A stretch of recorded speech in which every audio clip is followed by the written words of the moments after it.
Sorotan berikutnya, Saudara. Lembaga Perlindungan Anak (NTT) meminta polisi untuk mendalami adanya dugaan korban lain dalam kasus asusila ex-Kapolres Ngada AKBP Fajar Widyatama.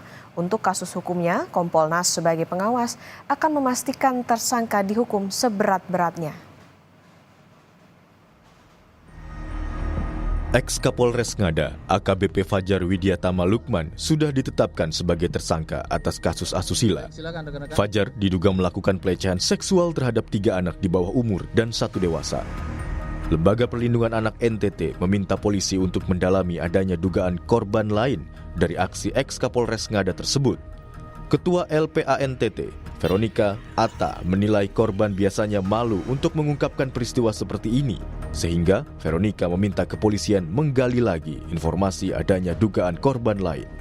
Kami juga dari LPA NTT mengharapkan supaya dari Mabes Polri dan Polda NTT untuk bisa lebih secara serius dan lebih secara mendalam untuk mencari lagi informasi, menggali lagi informasi lebih jauh untuk bisa mendapatkan korban-korban yang lain, supaya tindakan ini memang benar-benar harus benar-benar tuntas untuk bisa diselesaikan.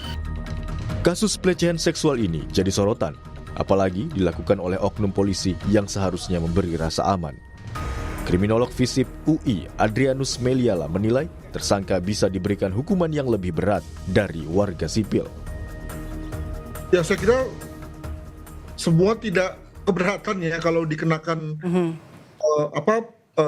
pasal yang bersifat pemberatan ya. Mengapa? Karena sebagai polisi seharusnya dia melindungi, mengayomi, melayani. Maka seyogianya pula kemudian ketika dia mengingkari hakikat itu, maka kemudian dia dikenakan hukuman lebih berat daripada kalau hal yang sama dilakukan oleh orang lain. Begitu. Jadi jika itu misalnya berupa hukuman penjara 10 tahun misalnya, maka kalau kemudian dijadikan 15 tahun, 20 tahun itu lebih berat karena penegak hukum ya? Betul. Terkait hukuman maksimal, Kompolnas sebagai pengawas akan memastikan tersangka dihukum seberat-beratnya. Anggota Kompolnas, Yusuf Warshim, menilai peristiwa ini sangat memalukan.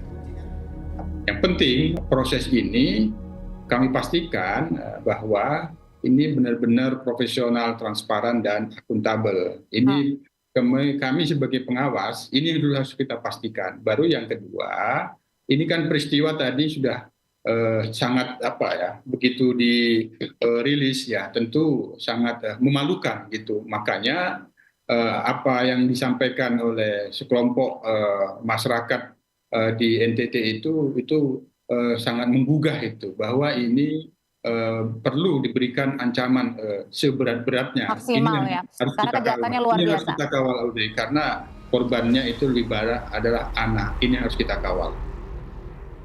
AKBP Fajar kini ditahan di Bareskrim Polri. Selain kasus pelecehan, AKBP Fajar juga terjerat kasus narkoba. Rencananya, sidang etik AKBP Fajar akan digelar Senin 17 Maret mendatang. Tim Liputan, Kompas TV.